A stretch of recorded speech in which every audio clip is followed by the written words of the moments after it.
Halo para sahabat Suyanto.id, kita ketemu lagi pada kesempatan kali ini masih bersama dengan narasumber kita Ibu Istiqomah.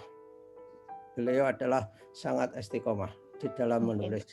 Nah, ini akan kita bagi pengalaman beliau di channel Suyanto.id, sebuah channel memang untuk berbagi pengetahuan dan belajar sepanjang hayat. Temanya adalah menulis, betapa pentingnya menulis, karena budaya menulis itu adalah budaya yang lebih tinggi dan paling tinggi di era modern seperti abad 21 ini. Kalau budaya omongan itu lebih banyak dilakukan dan itu kurang terdokumentasi sehingga omongan kita itu tidak bisa diwariskan kepada generasi berikutnya. Nah, Bu Istiqomah, Assalamualaikum. Waalaikumsalam warahmatullahi wabarakatuh. Apa kabar, Bu? Alhamdulillahirrahmanirrahim. Allah tetap menurunkan kesehatan. Semoga Prof. Yanto juga demikian ya. Ya, amin. Saya kira karena kita sama-sama merahnya sehat semua ini. Amin. Background-nya juga mirip ini, Prof. Iya.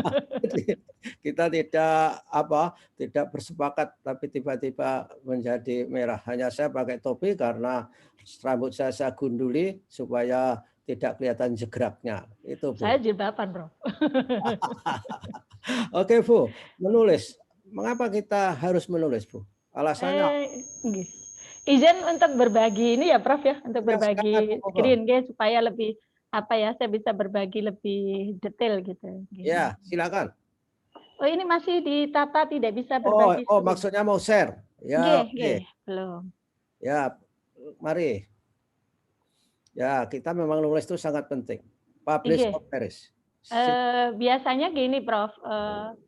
Jadi berawal dari pengalaman saya, Bapak Ibu, teman-teman, biasanya kalau saya menginspirasi di kelas-kelas menulis itu nomor satu itu yang selalu kita lakukan adalah manas-manasi, Prof. Ya. Karena tadi Prof kan menyampaikan bahwa budaya menulis itu adalah budaya tinggi, memang betul. Tapi sebenarnya insya Allah setiap orang bisa menulis. Nah, masalahnya mereka itu seperti mesin mobil tua, Prof, atau sepeda motor tua. Sebenarnya mesinnya itu masih jalan, tapi nggak pernah dipanasi, nggak pernah dipakai. Jadi ibaratnya itu underdeal-nya mesin-mesinnya itu hanya diisikan di mobil, nggak pernah dibuat jalan. Nah itu karena itu saya selalu memanas-manasi dengan mengapa menulis. Kalau motivasinya udah ketemu, Prof, itu gampang buat untuk jalan. Udah alhamdulillah saya bersama dengan Media Guru itu kita sudah dalam ini tahun keempat, Prof ya. Jadi 3 tahun Media Guru sudah berhasil menerbitkan 10.000 judul buku lebih. Nah, tentu ada yang bagus, ada yang biasa saja. Nah, ada beberapa hal yang perlu kita ini ya, Prof ya. Mengapa kita menulis itu? Saya mulai dulu dari yang paling sering disukai teman-teman gitu ya. Kalau guru biasanya itu untuk naik pangkat ini, Prof ya. Jadi kalau naik pangkat ini menurut saya itu rugi gitu loh, Prof. Jadi kalau mau nulis tuh sekali nulis jalan gitu loh. Jadi ya naik pangkat, ya tenar kan gitu. Ada lebih parah lagi, Bu. Naik pangkat nggak menulis tapi menggunakan joki juga ada loh. Iya, Prof itu. Padahal itu sayang banget gitu ya. Dan banyak teman-teman yang ketahuan akhirnya tidak hanya kalau biasanya kalau pakai jasa seperti itu risikonya jokinya itu gini, Prof. Ya ngasih tulisan tapi dia tulisannya di copy paste untuk klien yang lain. Nah, kalau ketahuan kan malu itu, Prof. Iya. Nah, jadi yang pertama itu jelas naik pangkat ya, teman-teman. Yang kedua adalah menginspirasi. Jadi melalui tulisan kita bisa menginspirasi. Ada juga yang menghibur. Jadi saya ambil yang umum dulu ya, mendidik, menyuarakan kebenaran. Nah, ini yang juga menarik ini, Prof, terapi diri. Ada beberapa teman yang memang penyakitnya termasuk parah. Di Surabaya ada teman kami dulu itu waktu ikut pelatihan menulis pertama, itu sudah pasang ring 1, Prof. Sebenarnya pada bulan berikutnya dia harus pasang ring yang kedua. Setelah ikut pelatihan, dia terbiasa menulis gitu. Apa yang menjadi beban di hatinya itu bisa dia keluarkan, Prof, melalui tulisan dan kita bimbing supaya tidak sampai jatuh ke aktif membongkar aib pribadi, membongkar rahasia keluarga, dibimbing. Nah, akhirnya bisa menjadi terapi diri, Prof itu. Jadi writing is healing. Jadi menulis itu terapi, itu ternyata betul itu menyembuhkan. Kemudian ini ada yang kurang di Prof. Ada satu ini Prof yang namanya menulis itu sebagai warisan. Jadi kadang-kadang kalau saya melihat ada ustadz-ustadz yang zaman dulu itu ya Prof ya, kiai-kiai yang pinter gitu. Saya ingat kalimat ibu saya yang selalu menjelaskan bahwa kematian seorang ulama itu adalah musibah karena seringkali ilmunya dibawa pulang, Prof. Nah, karena budaya menulisnya kurang. Bayangkan kalau kita guru-guru ini ya, atau orang tua yang berhasil mendidik anaknya dengan baik, kemudian menuliskan ilmunya itu, nah buku-bukunya itu tidak hanya menginspirasi, Prof, tapi bisa diwariskan. Ya, betul. Nah, itu akhirnya jadi ilmu yang ditulis itu dibaca, misalnya tulisan saya dibaca oleh Pak Ali. Pak Ali menerapkan dalam kehidupan sehari-hari, menyampaikan ke yang lain. Ilmu itu akan benar-benar bermanfaat dan jadi MLM. Itu yang agak berbeda dengan yang lain, Prof. Saya pernah baca, saya lupa itu. Kalau nggak baca nggak ingat itu, Prof. Kalau kita ngomong gitu ya, kata-kata kita itu hanya terbatas di dalam ruangan dan waktu yang saat itu juga. Begitu kita keluar, ide kita hilang, Prof. Itu yang sangat disayangkan sekali. Ya, betul. Dan bahkan tulisan yang buka buku itu merupakan guru yang tak pernah marah dan tak pernah mengenal lelah. Jadi guru kita itu. Wah, keren ini, Prof. Nanti saya buat quote kalau di kelas menulis. Ya. Adalah guru yang tidak pernah marah dan tidak kenal lelah. Tidak kenal lelah, luar biasa, Prof. Jadi dan kemudian, Prof, pengalaman dari teman-teman yang menulis di media guru, endingnya mereka banyak juga yang bisa menembus penerbit-penerbit besar, Prof. Karena apa? Saya yakin bahwa setiap orang itu sebenarnya bisa menulis selama dia memang punya ilmu. Tinggal dia mau menulis jenis tulisan apa, kita lihat kompetensinya. Sama seperti kalau kita buka kelas menyanyi nih, Prof ya. Misalnya saya berguru pada profesor untuk Prof Yanto untuk belajar nyanyi. Pasti Prof akan meminta saya nyanyi dulu, ketahuan nanti kompetensi saya kira-kira keroncong apa dangdut kan gitu. Nah, itu yang kadang-kadang membuat teman-teman tuh ragu gitu loh. Apa saya bisa menulis? Nah, selama orang bisa membaca, ya, berarti dia suka baca, insya Allah dia bisa menulis. Itu yang perlu kita kuatkan, Prof, ini dari teman-teman ini ya. Iya. Nah, saya pun dulu, Bu, motivasi saya menulis itu ada pertama adalah untuk mendapatkan penghasilan itu. Itu luar biasa itu. Karena saya waktu pulang dari Amerika itu saya takut miskin ya. Kalau miskin itu kan mempunyai efek negatif pada junior-junior. Misal, lihat tuh, Pak Yanto pulang dari Amerika malah lebih kaya dari orang yang jual tanah, mal kelar tanah misalkan saja. Sehingga saya menulis. Saya menulis di 15 koran kalau nggak keliru. Saya sampai sekarang sudah menulis 2000 artikel yang di mana-mana itu. Nah, pendapatannya luar biasa. Sehingga para guru kalau mau menulis, itu adalah juga merupakan passive income terhadap diri kita. Passive income itu artinya tidak usah bekerja sekali saja, uangnya datang. Jadi benar-benar bukan bekerja untuk uang, biar uang bekerja untuk kita. Nah, itu saya kira. Itulah, Prof. Jadi tentu saja ini perlu kesadaran bahwa masing-masing orang punya spesifikasi yang berbeda ini. Saya tuh termasuk orang yang kesulitan kalau harus menulis artikel seperti Prof Yanto. Dulu semasa masih jadi guru, sukanya memang kirim cerpen-cerpen remaja gitu. Dia itu ya alhamdulillah dapat. Nah, sekarang sudah lebih menekuni ke buku juga. Betul tadi, Prof. Kan kadang-kadang kalau saya hitung, Prof, penghasilan saya sebulan dari jual buku saya itu hanya satu yang setelah saya bergabung di media guru, hanya satu yang masuk di toko buku. Saya masukkan toko buku. Yang lainnya saya jual online, Prof. Kadang-kadang kalau dibandingkan dengan gaji saya ditambah tunjangan fungsional itu hampir 10 ya, Prof ya. Itu lebih besaran hasil jual buku gitu kan. Sesuatu ini yang selalu saya bagikan kepada teman-teman, bukan untuk sombong ya, Prof, tapi betul tadi untuk contoh tadi itu loh, Prof. Ya. Kita tidak sombong. Memang Oke. Tuhan itu maha tahu, tapi manusia harus diberitahu, Bu. Jadi Oke, oke. Iya, nah ini saya selalu kadang-kadang ini seperti yang sekarang lagi jalan ini Prof, menulis yang kelas novel ini angkatan 1, ini hasilnya luar biasa bagus. Teman-teman guru itu banyak yang hebat-hebat loh Prof, sebenarnya menulis itu. Hanya selama ini memang belum dapat jalannya gitu ya. Gimana supaya saya bisa menulis, supaya tulisan saya ini bisa jadi buku, idenya itu luar biasa gitu. Tapi begitu nulis sendiri gitu, ya amburadul nggak karu-karuan gitu loh Prof. ya. Iya, Tapi kalau bisa saya apa eh, dikonseptualisasikan Bu Istiqomah. Apa yang Bu Istiqomah berikan dalam chat itu tadi, bahwa menulis itu pertama itu harus punya passion, punya motivasi. Kalau nggak punya motivasi itu nggak jalan. Dilatih berkali-kali pun nggak menghasilkan tulisan. Padahal menulis, teori menulis yang baik itu ya menulis itu sendiri. betul, Nah, betul. setelah ada motivasi banyak hal. Ingin naik pangkat, ingin punya pendapatan, ingin mewariskan, Oke, misalnya oke. saja seperti dikatakan Bu Istiqomah, ilmu, karena buku merupakan guru yang tidak pernah marah dan tidak pernah mengenal lelah, itu akan mendidik generasi yang akan datang.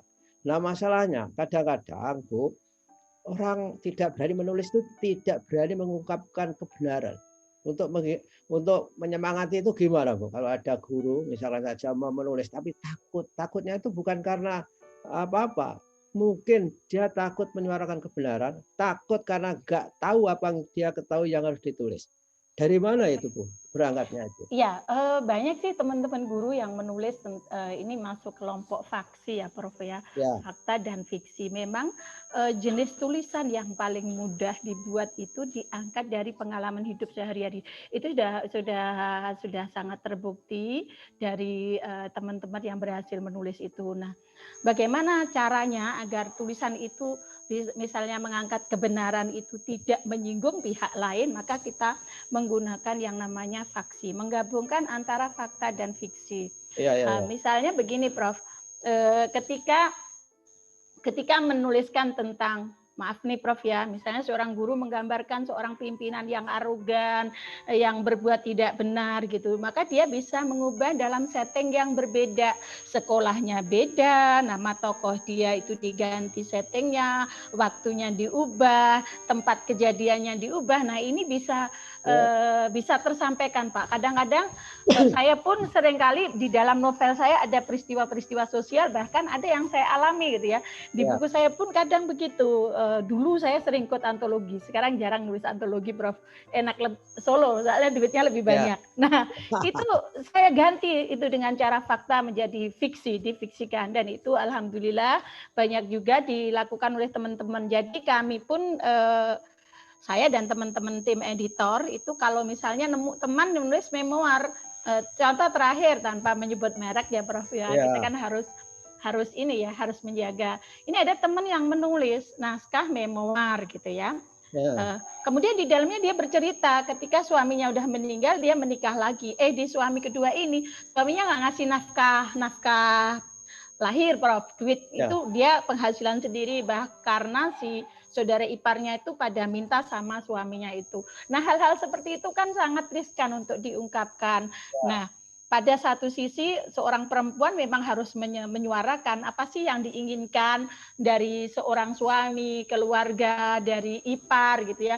Tapi kalau dia menulis vulgar itu dia alami dan dia sebut naskahnya itu sebagai memoir, itu kalau memoir kan asli dari dia hidup, ya, betul. kehidupan dia, itu kan rawan. Nah, maka dia bisa mengambil jenis yang lain, misalnya adalah novel. Novel yang diangkat dari true story itu tidak seluruhnya semuanya benar, tapi nggak usahlah ditulis bahwa itu Ya, true story, nggak usah ditulis itu betul. memoir. Novel aja, toh orang yang baca nggak bakal tahu. Paling Ya, orang deket-deketnya, kok mirip dengan hidupmu ya, paling kan begitu Prof. Tapi ya, ini cara ini alhamdulillah sangat sangat banyak sekali membantu teman untuk menyembuhkan diri sendiri. ya.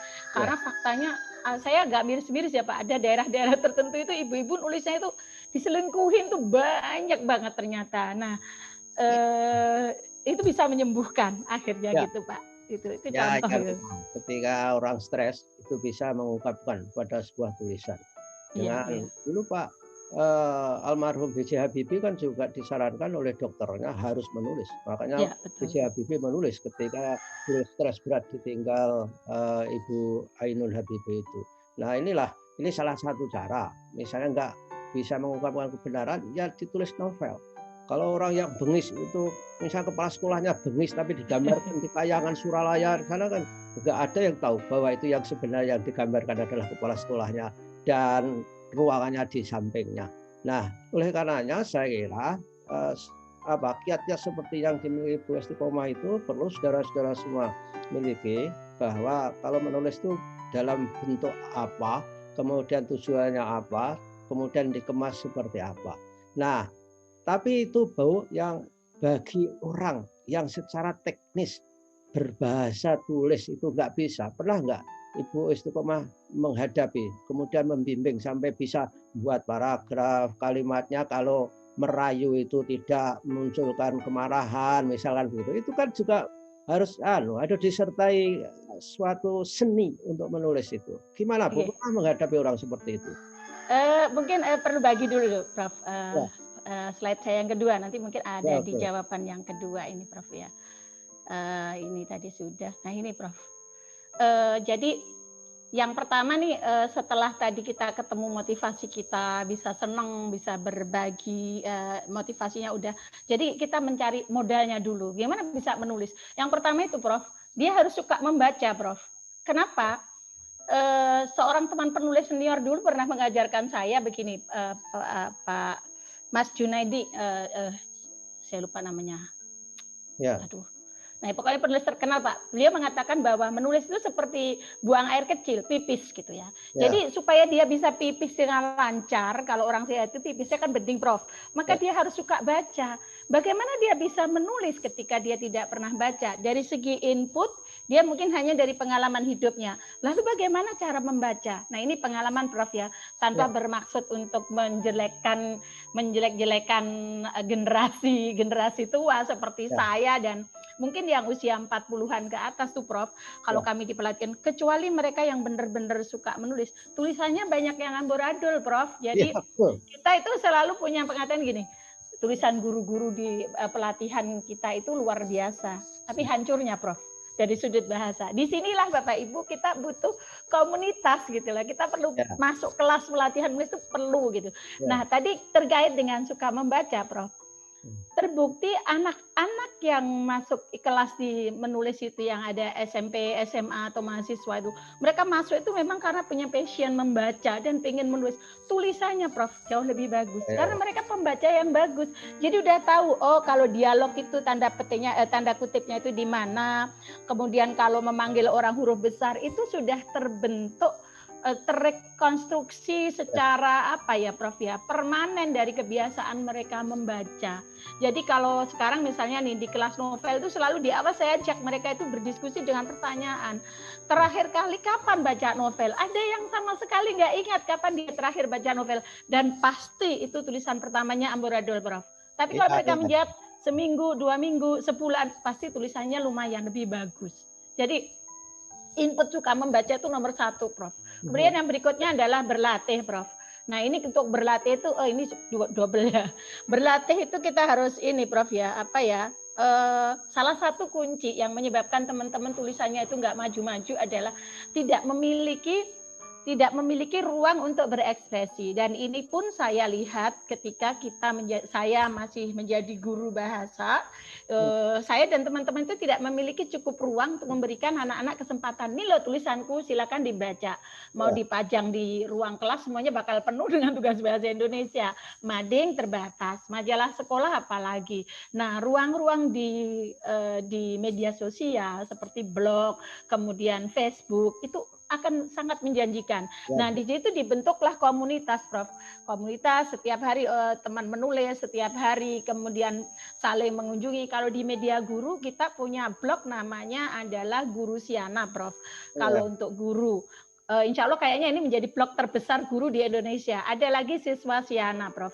Kita punya program yang namanya salah satunya itu adalah SKSS. Saling kunjung, saling sanjung. Nah, jadi di satu titik di blog itu teman-teman saling menyanjung. Namun di grup, Prof, atau di bawah bimbingan kami para trainer itu ada yang namanya, kalau Mas Eko itu menyebutnya mutilasi, Prof. Kalau saya menyebutnya itu pembantaian.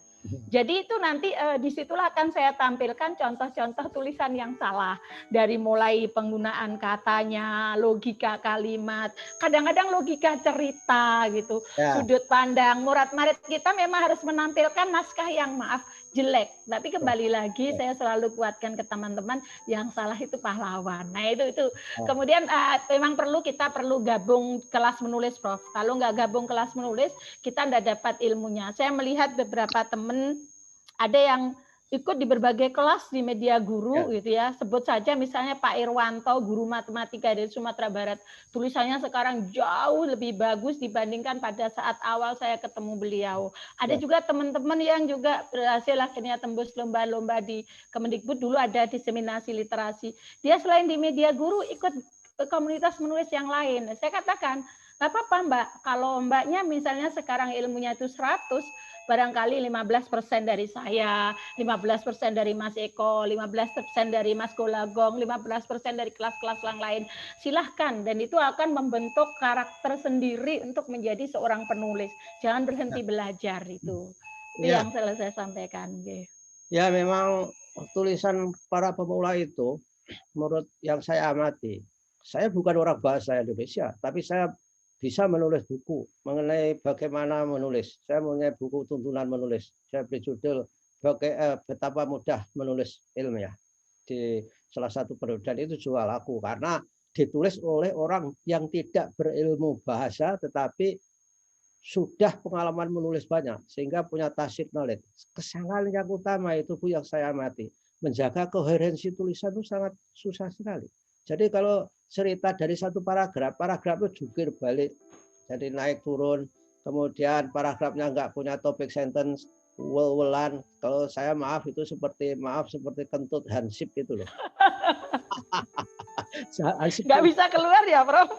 flu. Jadi kan kentut hansip itu kalau dia kentut, di bawah hansip itu kan celananya ditali juga. Kemudian di atas juga pakai ikat pinggang. Jadi nggak bisa keluar kemana-mana, bulat saja. Ini analogi yang tidak straightforward ketika kita menulis. Bayangkan misalkan mengutip orang, menurut Arwanto mengatakan, kan gitu itu terjadi semua. Dan bahkan tulisan pemula itu selalu saja dalam satu kalimat itu ada kira-kira 16 koma, ada 5 titik koma, baru berhenti. Lalu saya sarankan, Mas, kalau nulis seperti ini sampai nggak di sini, lah di mana Pak? Harusnya kan di ICU, ini terlalu banyak koma sampai hari ini. Kita koma. Nah ini kan memang harus melatih, saya mengapresiasi apa yang upayakan Bu Istiqomah dan kawan-kawan membuat grup, karena menulis itu memang harus berlatih. Dalam bahasanya behavioristik itu mengatakan bahwa practice make perfect. Jadi harus berpraktek.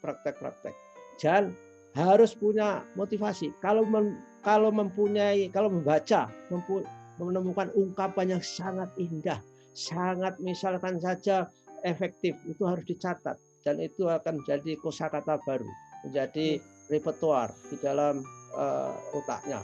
Nah, biasanya Bu, saya itu menyarankan, saya sering juga suruh melatih menulis gitu.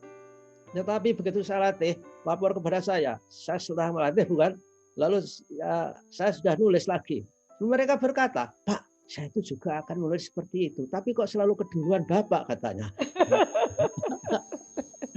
Nah inilah, Bu Istiqomah saya kira begitu, nulis dengan berbagai novel itu. Mungkin Bu, kita sarankan bagi yang nggak biasa menulis itu, membuat catatan harian.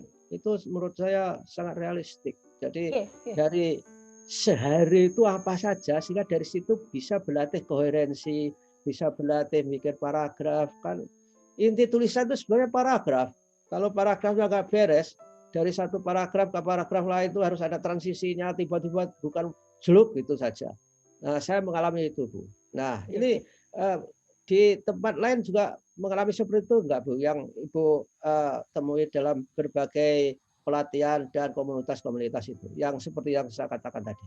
Ya, gini Prof, kalau di kami di Media Guru Indonesia itu kami punya blog yang kami namakan tadi Guru Siana, Prof.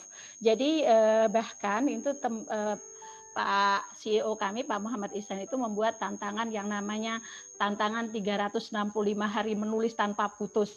Jadi mereka yang misalnya sebulan bisa menulis selesai gitu ya, rutin setiap hari, maka mereka akan mendapat kesempatan untuk ikut lomba dan naskahnya dipilih masuk dalam antologi. Nanti kemudian sampai untuk 100 hari pertama, kalau nggak salah ya, itu juga dapat piagam, dan 365 hari nanti akan kita beri member diamond gitu ya, Prof, pada saat Hari Pendidikan Nasional. Kita beri penghargaan kepada mereka, kita beri penghargaan, dan memang itu terbukti. Saya melihat dari teman-teman yang setiap hari menulis di Guru Siana, dan mereka tidak hanya menulis tetapi juga saling kunjung, saling sanjung tadi, dia saling membaca. Itu alhamdulillah, Prof, progres tulisannya itu luar biasa, karena memang menulis itu kan keterampilan. Tapi saya sendiri awalnya dulu saya juga ini, Prof ya, saya pribadi dulu awalnya ngikut gitu, tapi karena saya lebih banyak fokus membimbing teman-teman di grup, kemudian ngedit naskah mereka, ya sudahlah, orang kan nggak bisa serakah ya, Prof ya. Saya nggak tidur kalau kemudian ikut juga tantangan itu, ya sudah saya yang ngedit. Kalau ada naskah yang jelek, Prof, saya nggak ini ya, maksudnya di Guru Siana atau di naskah teman-teman itu yang kurang bagus gitu ya, saya itu nggak segan-segan angkat telepon, kemudian di WA itu saya record suara saya, Prof, ini Bu, ini salah tulisannya kayak gini. Kadang juga kalau saya ada waktu, saya rekaman pakai Bandicam itu, Prof. Tulisannya saya tampilkan di layar, ada wajah saya, kemudian saya jelaskan ini kesalahannya kayak gini, ini kesalahannya kayak gini. Ya emang kejam, Prof, saya. Saya dijuluki Bu Tiri yang baik hati karena tega menyebut kesalahan itu, Prof. Ya, saya juga kalau membimbing orang itu juga agak sinis dulu. Jadi saya mengatakan hukumnya haram mengulang kata di dalam satu kalimat, supaya kalimat Anda itu enggak bosenin dan nyebelin, saya bilang gitu. Nah, artinya mereka juga senang juga diberi feedback yang seperti itu. Nah, apa yang Bu Istiqomah sampaikan itu, kalau dikonseptualisasikan, menulis itu perlu model. Jadi ada teori belajar yang disebut dengan social learning theory atau vicarious learning theory. Kita kalau mau menulis itu ya harus melihat orang bagaimana menulis. Itu yang paling mudah dilakukan. Dan ketika saya di Amerika dulu mendengar Bu pelatihan bisnis itu, Use Other People Money judulnya itu. Lalu ditanya, do you want to be millionaire? Yes, but how can you be the millionaire? Semua orang itu selalu jawabnya itu normatif. We have to work very hard. Katanya trainer itu, that's wrong. To be millionaire is very easy, katanya. Look carefully, poor people, and then don't do what they do. Jadi milioner itu tidak harus bekerja keras, itu belum tentu bisa. Harus pakai otak, tidak otot saja. Tapi resep yang lain adalah lihat secara saksama orang-orang miskin, lalu jangan lakukan apa yang dilakukan orang miskin. Nah, konteks menulis juga begitu. Kalau ingin menulis, lihat orang yang suka menulis, lakukan apa yang dia lakukan. Kemudian lihat juga orang yang tidak suka menulis, jangan lakukan yang dia lakukan. Saya kira itu konsepnya untuk menulis itu. Sekali lagi, kita tidak bisa begitu saja, Bu ya. Kan takes time, perlu proses. Itu disadari nggak oleh komunitas itu, Bu, bahwa menulis itu perlu proses gitu. Ada yang sadar atau ada yang drop out, putus asa di tengah jalan? Jadi gini, Prof. Kalau ya di awal kita selalu mengatakan bahwa kalau kelas pemula, Prof ya, kita mengatakan yang kelas sabu-sabu, satu guru satu buku itu biasanya diikuti oleh teman-teman yang benar-benar pemula. Kita selalu mengatakan, Prof, bahwa penulis profesional itu dulunya juga amatiran. Analognya itu kan saya selalu katakan begini, kita bisa jalan itu awalnya kita belajar merangkak, lalu belajar berdiri, pasti jatuh lah. Tidak apa-apa, naskah pertama itu tidak bagus. Kalau ada orang yang menghina, mengejek itu, kayak gini kok diterbitkan bukunya cuma kayak gini, balikin aja. Mana karya lo gitu kan. Ini gak karyaku, mana karyamu kan gitu. Jadi memang di awal kita perlu berhasil dulu, Prof. Berhasil bahwa soal kita bisa berdiri itu kita harus jatuh, harus kemudian berjalannya kita harus kebentuk-bentuk ya. Biasanya kalau anak kecil itu kan sampai biru-biru, sampai lecet-lecet ya, karena seperti itulah orang naik sepeda juga seperti itu. Tapi mereka yang terus berjalan ya, kita analog seperti orang berjalan aja karena kita butuh gitu. Insya Allah bisa. Dan alhamdulillah teman-teman itu yang memang ada dua versi, Prof. Memang ada yang hanya versi saya ingin buat naik pangkat. Ya, mentoklah mereka di situ. Umumnya tidak ada perkembangan yang signifikan, tapi Ya, banyak juga teman-teman yang perkembangannya signifikan, Prof. ya, Dan mereka memang berniat menulis gitu. ya. Jadi terus menulis sepertinya ya, memang belum ada penelitian yang maksudnya benar-benar ilmiah gitu ya. Tapi dari beberapa teman itu kan saya tahu ada beberapa yang selalu ngikut saja. Setiap saya ada kelas ngikut itu ada. Saya tahu persis, Prof, perkembangan tulisannya di awal ketemu saya dengan hari ini itu jauh sekali. Ya, Karena dia ngikut terus, ya, kemudian setiap hari menulis dan itu terasa sekali bedanya, Prof. ya itulah story seperti saya katakan tadi, practice make perfect. Jadi semua hal yang diulang secara teoritik, secara praktis, praktek terus itu akan menjadi sempurna pada akhirnya. Nah inilah saudara-saudara dan pecinta suyanto.id, kita sudah banyak bercerita dengan Ibu Istiqomah. Tidak Ini saja. mungkin ada perlu satu nih, Prof, yang perlu Ya, dikuatkan, oke. saya tambahkan. Sebelum ditutup, mari Bu. Iya, jadi gini, Prof. Apa yang saya lakukan dengan teman-teman itu kan di penerbit indie, Prof ya. Ya, Jadi teman-teman berbayar, nggak mahal, Prof. Jadi ya, kalau misalnya mampu menjual 50 eksemplar bukunya aja sudah laku. Namun banyak juga alumni dari kami itu yang kemudian bisa menembus penerbitan mayor. Lalu bagaimana kalau diterbitkan indie? Ini perlu dikuatkan ya, Prof ya, karena biar teman-teman atau ibu-ibu putra-putrinya yang punya passion menulis tidak kok menulis kok berbayar. Iya, karena Bapak Ibu kemampuan awalnya kan belum bisa lolos di penerbit mayor misalnya ya. ya, ya, ya. Tapi pengalaman saya menulis yang dengan cara indie pun sangat menjanjikan. Ada beberapa rahasia. Yang pertama adalah masuk komunitas, sehingga itu ibarat kalau di Media Guru itu anggotanya udah puluhan ribu, Prof. Di Ya, Guru Siana udah hampir 60.000. Dulu di Facebooknya 79.000 yang terakhir saya lihat. Itu adalah pasar, Prof. Kita udah punya pasar teman-teman yang suka baca, suka menulis karena sudah akrab mau membeli. Kemudian yang kedua adalah membranding diri, Prof. Menulis di status Facebook, di blog, kemudian di IG, itu akan menunjukkan kepada calon pembaca buku kita. Oh, orang ini tulisannya bagus. ya, Bahkan teman-teman itu ada yang udah paham. Ketika saya kopas status orang untuk di-share, dia tahu, kok bukan tulisan Bu Isti? Iya, memang saya nge-share inspirasinya. Nah, ketika orang udah tahu kita, tulisan kita seperti apa, begitu kita nulis buku, insya Allah buku kita laku. ya, Dan jangan ragu di masa digital itu, setiap orang bisa buka toko online, setiap orang bisa ya, membranding dirinya. Yang penting adalah masuk komunitas. Karena sesungguhnya menulis buku itu, selama Anda bisa membaca, suka membaca, ada passion menulis, kemudian masuk komunitas, semuanya bisa menulis dan semuanya bisa ya, mendapatkan penghasilan. Alhamdulillah sudah banyak yang membuktikan, Prof. ya, Jadi monggo kalau misalnya mau berbincang-bincang, Bapak Ibu ada teman yang juga minta bimbingan anaknya bisa menulis novel, ada. Saya ya. sudah ada 3 orang yang putra-putrinya bisa nembus di penerbit mayor, tapi tentu saja tidak saya sebutkan di sini.